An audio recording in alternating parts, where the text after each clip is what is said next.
সাল্লাল্লাহু আলাইহি ওয়াসাল্লাম। মাশাআল্লাহ, তোমার বিবাহর এই ওকালতির ভার তোমার বাবা নিয়েছেন। সে যে কথাগুলো বলে কথাগুলো শুনবা, শোনার বাদে তুমি 3 বার বলবা আমি কবুল করিলাম। শহীদ ভাই বলেন বিসমিল্লাহির রহমানির রহিম।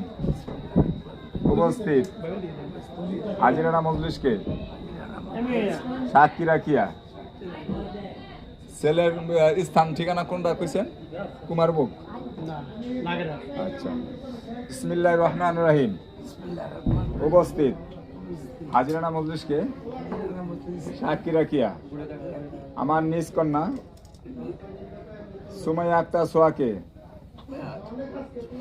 শরিয়া মোতাবেক সাক্ষীদের মোকাবেলায় উভয় পক্ষের বর্ণনা অনুপাতে 3 লক্ষ টাকা মোহরানায় স্বীকারোক্তিতে